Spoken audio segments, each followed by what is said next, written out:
just talking here about our why, what, and how, and we just all went through an exercise and we wrote down why are we in life, or why are we in business, what's our why, what will that do when we achieve our why, and how will we achieve it. We also discussed on that too many people have this backwards. They're asking how, what, then why. But if we ask the why, what, then how, you will have written a roadmap to your success. And we talked about that the only thing left to do to fill the gap to that roadmap is sacrifice. So our why in life is going to pull us through the dark valleys. And ultimately, a lot of people are scared of the valley of the shadows of death here in life. So everybody's scared to do something they haven't done. But the reason that we're scared to do what we haven't done is because we don't have the confidence to do it, because ultimately we believe confidence comes from experience. But guess what? Your brain doesn't know the difference from imagination to true reality. They have actually tested it, doctors have tested it, and they have put sensors on the brain. When somebody dreams or when somebody imagines, it actually grows a part in the section of your brain to create a more clear image of that thing, which will then escalate it within your being to where you won't be able to live without that thing. So ultimately, that's what we call attraction. We pull things into our reality by creating within us a dream and a vision. So what I was talking about earlier is we're scared to do something different because we haven't done it because we lack confidence.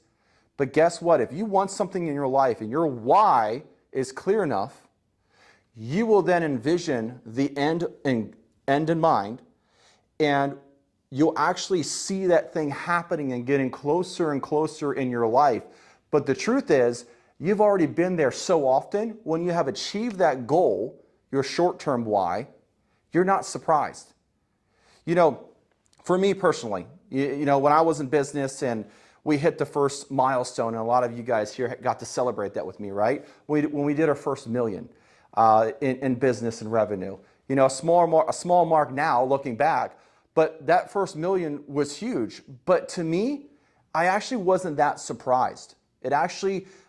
My celebration was very short, because you got to be very careful how long you celebrate your successes, because celebrating your successes could take away from the preparation for the next battle. But in that, I visit it so often in my head and seen it so clear in my head. I've celebrated so many times before, it wasn't that big deal when I got there. Yep, so that's what I'm talking about, your why being so clear. So my confidence to achieve that mile mark was clear because I imagined it, I envisioned it.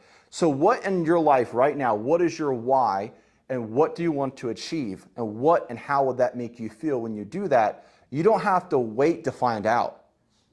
Imagine it in your head, create the reality within you, and then if you write it down, because it should be written down, look at it daily, it should be somewhere that you can see it daily, and visit it often, I promise you will achieve what you're trying to get. So we can build confidence without experience. But when we get to that valley, and it's dark and there's shadows and everything else, we are the light, ultimately, that is walking through that valley. Because if you look at this, that darkness is, when it really comes down to it, is darkness does not overpower light. Light overpowers darkness. And darkness is really just the absence of light. Darkness is not a physical thing. It's just the absence of light. So failure is the darkness in this example. Success is the light. And the valley is what we all have to go through. The valley is sacrifice. We all have to sacrifice something to get to our success. But our why ultimately is going to determine how far down the path of the valley in the darkness we're going to go. So as you're walking through a tunnel, just envision this, that you can kind of see you're walking in, it's dark in front of you, the light's halfway casting into the canyon, but you get to a point where the light that was outside is no longer casting a light in front of you. So now what you envisioned that was easy to see, now that light is going to come ultimately from you imagining and visioning what you want in your life. So you're going to have to create your own life. Ultimately your own life, but your own light as you walk down the path of this valley. And as the darkness begins to consume you from behind, around, and in front, You can't depend on anybody else to achieve your success. You can't pay somebody to make your way. You can't pay somebody else to be your light. You have to do that on your own. We all have to do it. If that was the case, we'd all be successful because we just pay somebody to do it and somebody make a good living doing it. But as we begin and go down this pathway, that light that we're casting around us, I guarantee you that you're going to find others that are trapped in the darkness. What I'm getting at is our whys. I guarantee you that every one of you who wrote your why down was not just about you. It was about somebody else in your life. It wasn't just physically about what you could achieve and ultimately all about you. It was somebody else that you're going to impact in your life, wasn't it? Most people's why. If your why starts and ends with you, you will not make it. And the rare chance that you do make it, you won't be happy at the end. How many of you have seen those rich people that have everything in life and ultimately they commit suicide? You know, they're not happy. They're miserable people. Too many of them, you're right? That's because their why starts and ends with them. And they achieved what we see as success. But true success is that light within us that we see, and we're okay with who we are because we're not satisfied where we're at. We're satisfied with the plan we have to go where we're going to go. And we're pushing through, and we have that light, and we're creating it within us. But when we find those other people in the shadow, it's your victory doesn't just release the chains off your hands. It releases the chains off of others around you. Your light doesn't just cast a off shadow of somebody else's light that has burned out. It ultimately now lights their flame. So if you are a flame and you get close to somebody else who also has a wick, you can then light theirs. So we all, and if I'm saying anything, we want to be light bearers as we go through this life, as we go through the tunnel. And because, have you guys ever noticed that as a child or a young teen, life seemed to be easier than what we see it now? And problems were simpler in our head. Well, that doesn't seem too hard. We don't see the pressure behind it. So you can't pay our mortgage. What's the big deal about that? Let's just do this instead. So as kids, our imagination is fresh. It's there. It's ready. We have to learn not to imagine. Society will teach us how not to dream and how to vision. They will tell us how silly we are. You're born strong. You're not born weak. When you come into this world, you're coming out crying, you're coming out fighting. You didn't just get to relax and just come into this world. You had to fight for that first breath. So you were also born with an imagination. That all had to be pulled out of you and trained away from you. But we need to recreate that within ourselves, the ability to imagine, our ability to dream. We need to have a why that's big enough to light within us to pull us through the hardship. So as we begin down this tunnel and we're lighting the other flames beside us and our flames are with us, we then create a valley that was once dark into a valley of light. When you walk through your day and you come and encounter with other people, do you make their day better or do you make their day worse? We always want... Well, some of us door knockers, we technically make people's days worse, but we meant it for the good, in business. It's when somebody doesn't want to be closed, but for their own good, they need to be closed because they don't know what they need, but we do, and we guide them to it, and we kind of pressure them into the sale, but then after the sale, they come shake your hands 3 months later and said, thank you so much for making me do that. It's the best thing I ever did. That's a good feeling, right? So not everybody knows what they should do, and when they know what they should do, they don't have the courage to do it.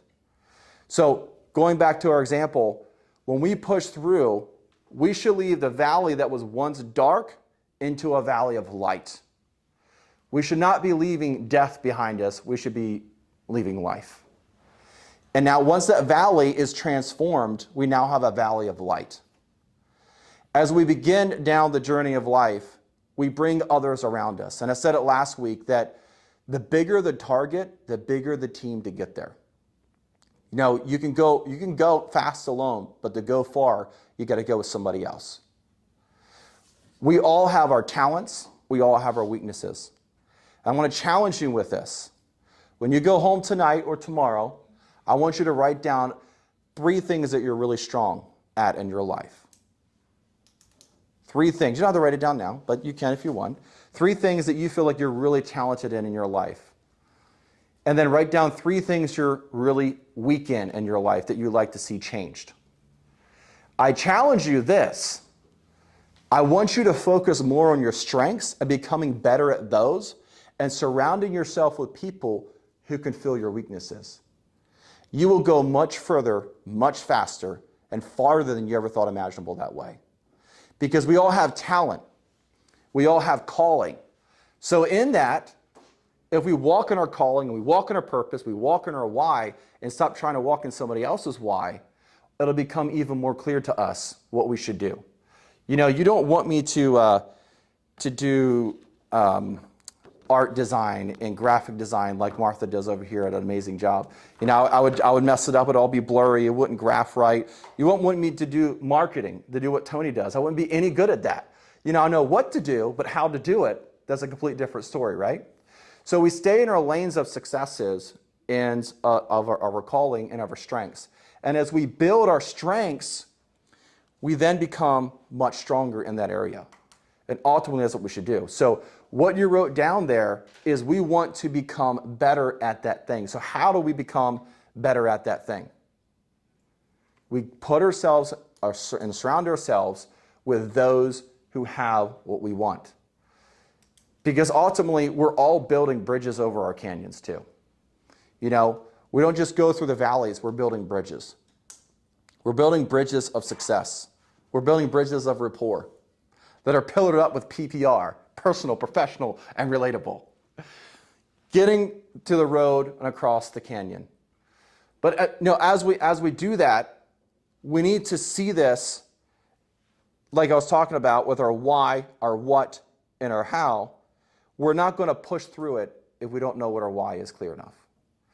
So last week we were talking about closing, and we went through the road to the sale, and we met the customer, we shook their hand, we built rapport, we did the inspection report, and we came back to the customer, and we sat down with them, and we were just getting ready to get into the close. And I say all of this to bring a point to closing. Not closing the meeting, closing as in closing the deal. Any great closer who is really good at closing people are more concerned about that person getting what they want and what they need, and they're not as scared to offend that person or push them past their comfort point in order for them to see it because they know what's best for them. Not for his benefit, but for their benefit. Because once we help that customer, then we're helped. That's how that works. So as we're a great closer, we're also a great leader. And we're shedding light wherever we go. And we know our why, and it's very clear. And that is going to come off onto people that are around you. So to become a great closer, you must know your why, your what, and your how. Because there's only so much motivation money can do. At a certain point, money is no longer motivating. I have taken pay cuts, big pay cuts, to do something different because I was passionate about it. It wasn't about the money. The money was purposeless after a while. Once you get to a certain level of it, you get there, you've done that, and more of it's not going to make me happy. And you start to realize that, maybe you learn it the hard way. So you follow purpose. And ultimately in your purpose, success does not define how much money you have. Success isn't defined by your financial. Your success is defined about your fulfillment of your purpose. But ultimately, within all of us, money should never, we should all be financially free. Every single one of us. But we'll never get there if we're not great closers. Because I could sell you something all day long, but the check never passes the signature unless the deal is closed. So I could present here all day long and tell you why you should know your why, what, and your how, but if you don't go home and actually apply this throughout your day and through next week, the sale was good, but the close was weak. And a result never happened. An exchange never happened. So when we want to close, when you get that next, I need to think about it. I need to talk to my wife. I'm going to get a comparison. The price is too high. Or you get the unknown objection. When you just tell them, after you go and presenting the numbers, it's going to be $500 a month. Go ahead, sign here. We can get you started today.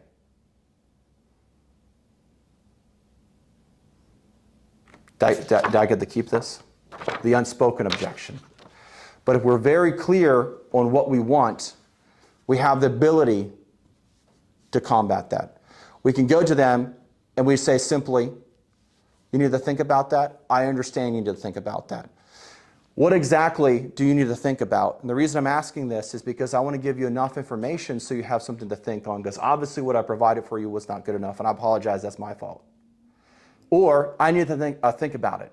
Sure, I understand you need to think about it. Well, let me tell you this. Let me give you something else to think about. And you go in to get them to think a little bit further about what they're asking you. So ultimately, when it comes to overcoming objections, it's not about what the person is saying. It's about what the person is feeling.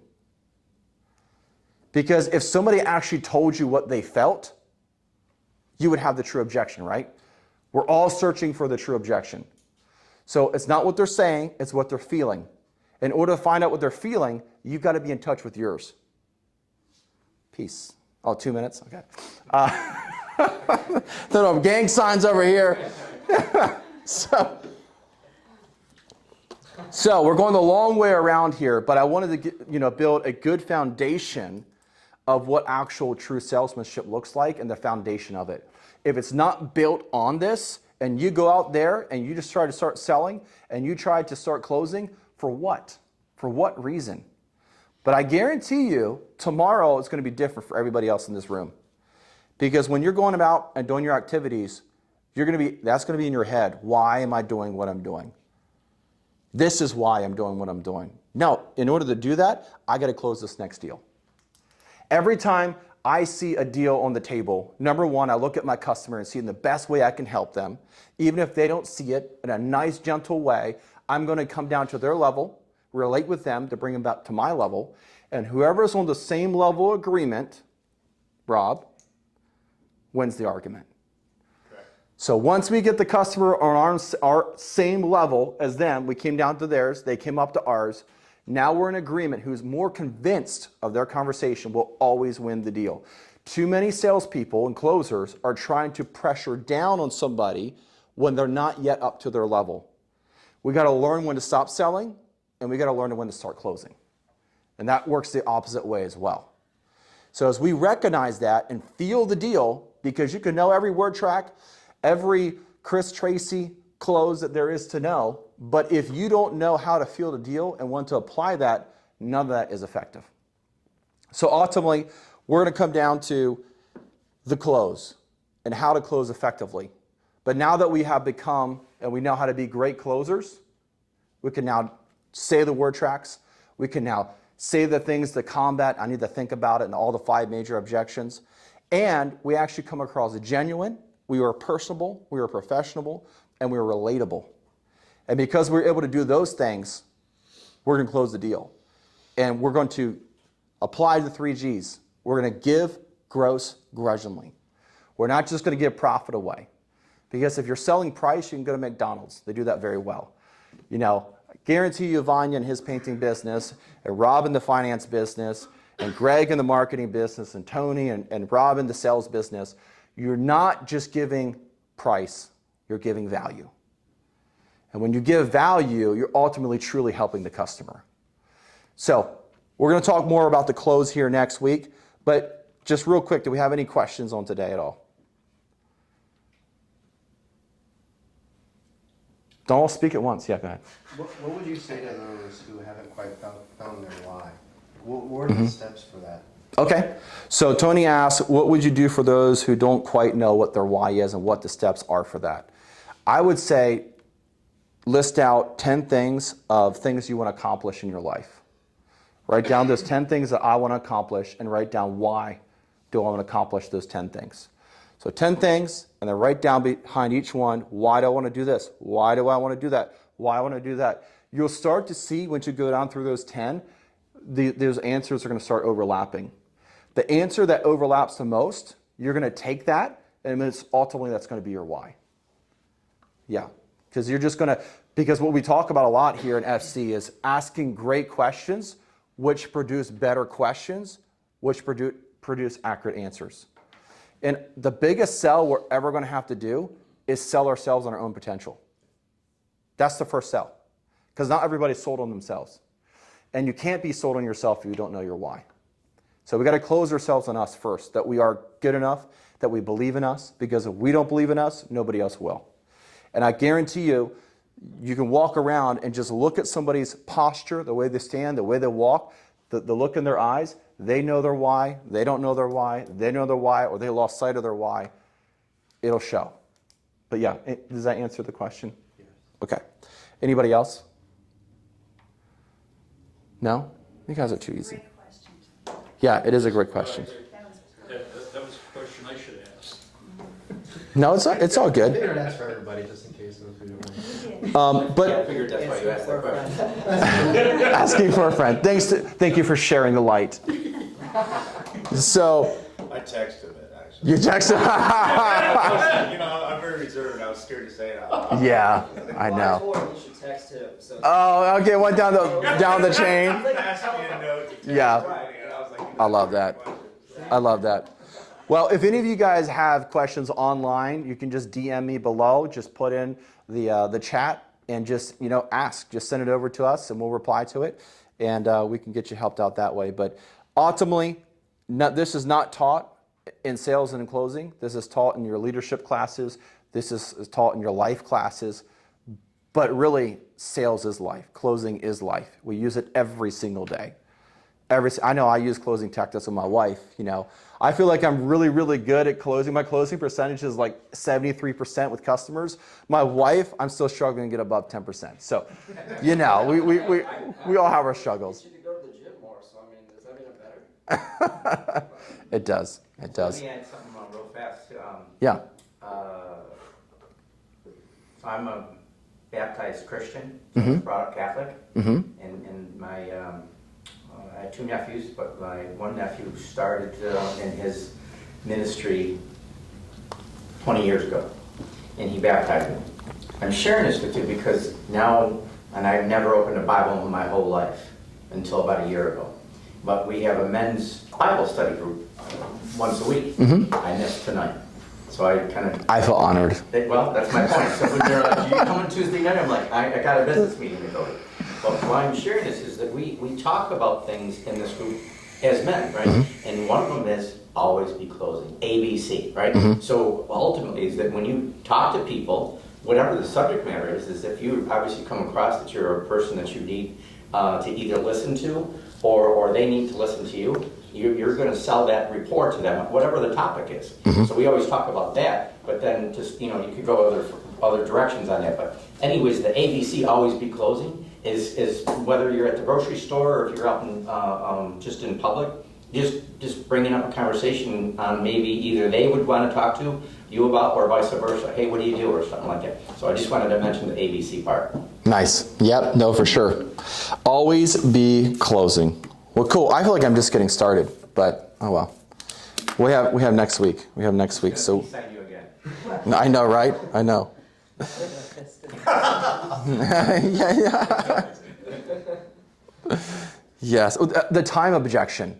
Hey, I understand, and I understand how you feel that way. Tell me a little bit more why you feel that. Because we have 3 kids at home. Okay. Well, let's define kids. Kids are unable to help them. I'm just kidding.